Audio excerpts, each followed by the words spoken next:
Paz do Senhor, meus queridos. Pastora Ângela Bartolazzi falando com você. Meus amados, vamos continuar na nossa leitura dos evangelhos Mateus, Marcos, Lucas e João. Eu quero que você tenha um coração aberto, um coração agradecido ao Senhor por este milagre de podermos ler a palavra de Deus em nosso país com tanta liberdade. E hoje nós vamos ler o capítulo 4 de Mateus. Quero convidar você a prestar atenção, ouvir a palavra de Deus e ler junto comigo. Você vai ser muito edificado. Mateus, capítulo 4. Então foi conduzido Jesus pelo Espírito ao deserto, para ser tentado pelo diabo. E tendo jejuado 40 dias e 40 noites, depois teve fome. E chegando-se a ele o tentador, disse: Se tu és o Filho de Deus, manda que estas pedras se tornem pães. Ele, porém, respondendo, disse: Está escrito: Nem só de pão viverá o homem, mas de toda palavra que sai da boca de Deus. Então o diabo transportou a cidade santa, colocou sobre o pináculo do templo e disse: Se tu és o Filho de Deus, lança-te daqui abaixo, porque está escrito: Aos seus anjos dará ordem a teu respeito e tomar-te-ão nas mãos, para que nunca tropeces em alguma pedra. Disse-lhe Jesus: Está escrito também: Não tentarás o Senhor teu Deus. Novamente o transportou o diabo a um monte muito alto. Mostrou-lhe todos os reinos do mundo e a glória deles. E disse-lhe: Tudo isto te darei, se prostrado me adorares. Então disse-lhe Jesus: Vai-te, Satanás, porque está escrito: Ao Senhor teu Deus adorarás e só a ele servirás. Então o diabo deixou, e eis que chegaram os anjos e o serviram. Jesus, porém, ouvindo que João estava preso, voltou para Galiléia. Foi habitar em Cafarnaum, cidade marítima, nos confins de Zebulon e de Naftali, para que se cumprisse o que foi dito pelo profeta Isaías, que diz: A terra de Zebulon é a terra de Naftali, junto ao caminho do mar, além do Jordão, a Galileia das nações. O povo que estava assentado em trevas viu uma grande luz.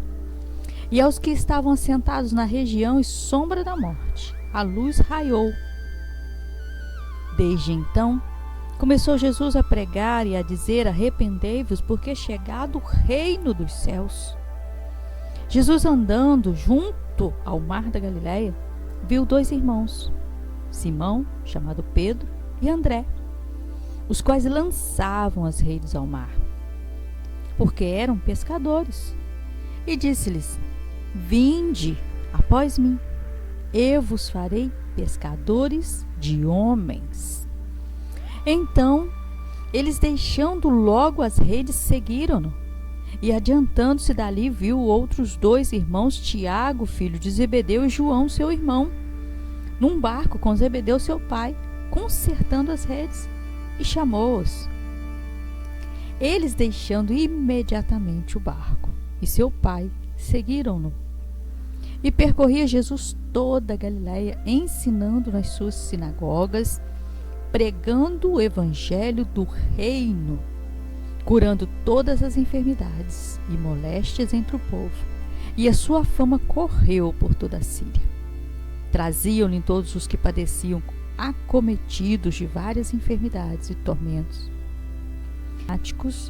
Os paralíticos, ele os curava. E seguiu uma grande multidão da Galileia, de Decápolis, de Jerusalém, da Judéia e da além do Jordão. Aleluia! A palavra de Deus é muito linda, né? Na primeira parte nós vemos a tentação de Jesus. Meu Deus, a gente não consegue mensurar o que ele passou. Ele estava nesse momento de um retiro espiritual, um fortalecimento. E ele é levado pelo Espírito Santo para o deserto para que ele se fortalecesse. E 40 dias sem comer. Não é claro se estava sem beber, mas estava sem comer. E aparece o diabo. Meu Deus do céu!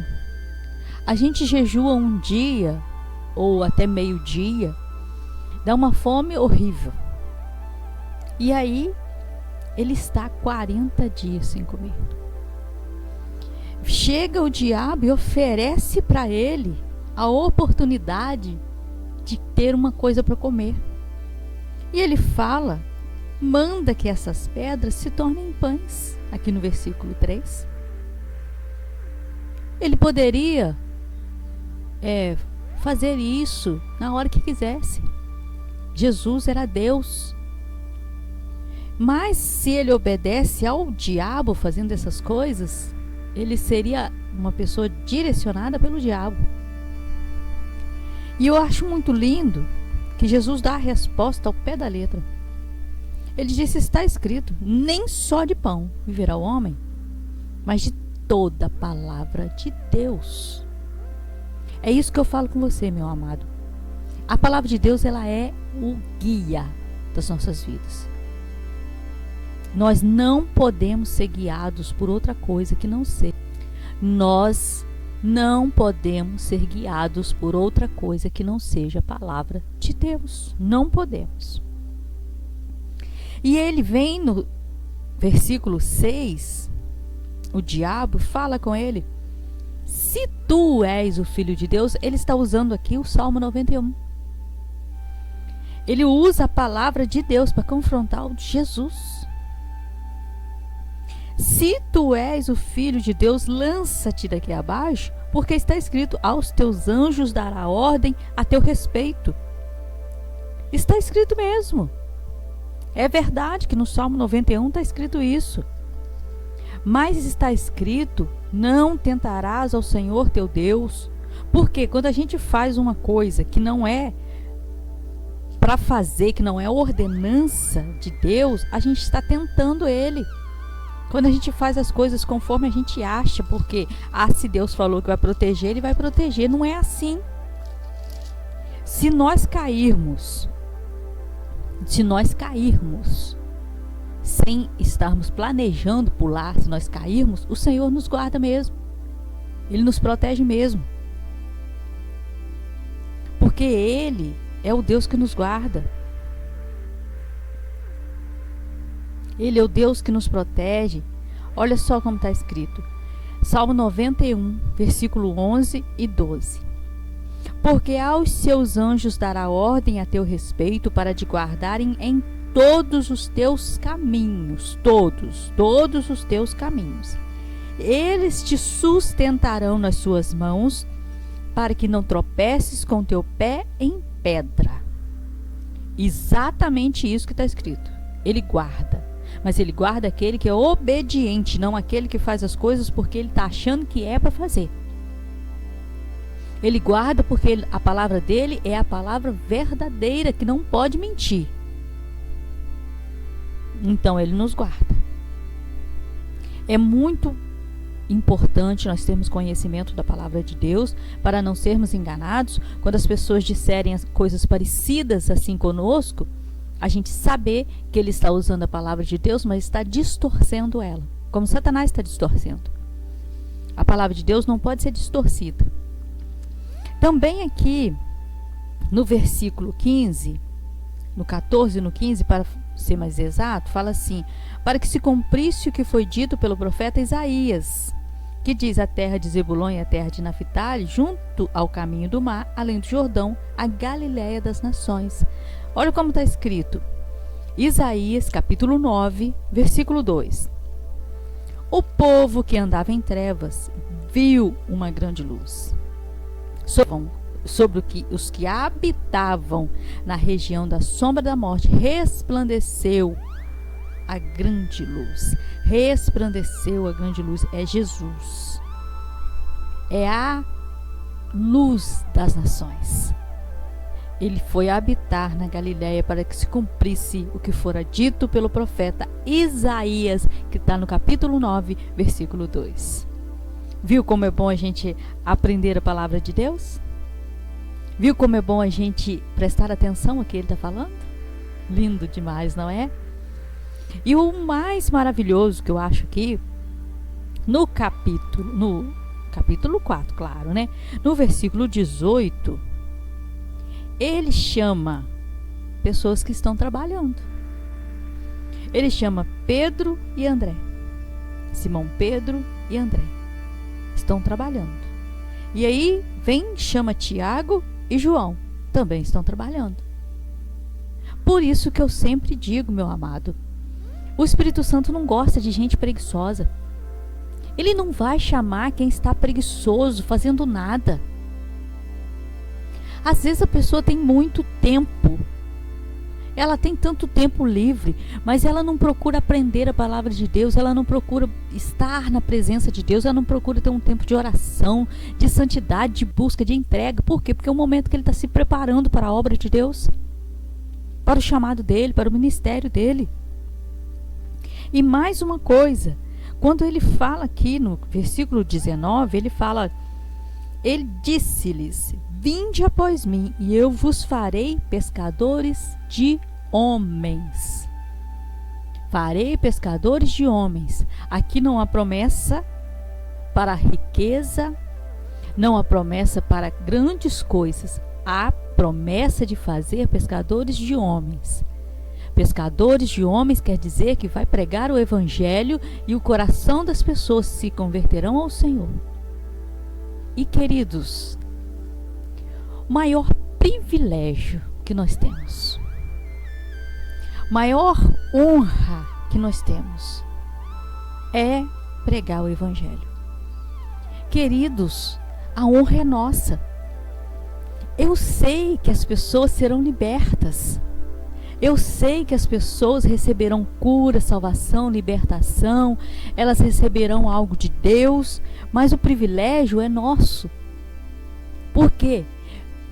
A bênção nossa de pregar o evangelho e as pessoas serem tocadas através de nós, a gente ser instrumento na mão de um Deus todo-poderoso desse, a honra é nossa. Meu amado, a honra é nossa. Como é bom você interceder pela vida de alguém, orar pela vida de alguém, e você ver aquela pessoa sendo liberta, sendo livre das garras do diabo. Como é prazeroso para nós. Para quem é pregador do evangelho, ele ama isso. Não tem recompensa maior. Por isso eu quero convidar você, vamos orar, meus amados. Vamos buscar ao Senhor, vamos estar na presença dEle, vamos nos encher dEle. Vamos orar, queridos. Senhor Deus, Tu és maravilhoso, Tu és santo, Tu és o Deus de toda a terra. O exaltado, o adorado. Tu és o Deus que nós servimos, nós amamos e nós temos prazer em ler a Tua palavra. Nós temos prazer de saber que o Senhor está falando conosco através da palavra do Senhor, que é santa. Toque em nós, Espírito Santo. Toque em nós para que sejamos cheios da Tua presença. Toque em nós para que sejamos, ó Deus, alinhados ao Teu Espírito Santo. Para que sejamos, ó Deus querido, pessoas que andam na Tua vontade, guiados pelo Teu Espírito, em nome de Jesus. Meu querido, se você ainda não teve um encontro com o Senhor Jesus, deixe o nosso Deus ser o seu guia até a eternidade. Deus abençoe sua vida, Deus abençoe sua casa, Deus abençoe tudo que você tocar, tudo que você fizer, por onde você passar. Fiquem na paz, em nome de Jesus. Se você gostou desse vídeo, dê um like, curta, comente, compartilhe, ative o sininho para receber todos os vídeos novos que eu publicar. Obrigada, Deus abençoe sua vida.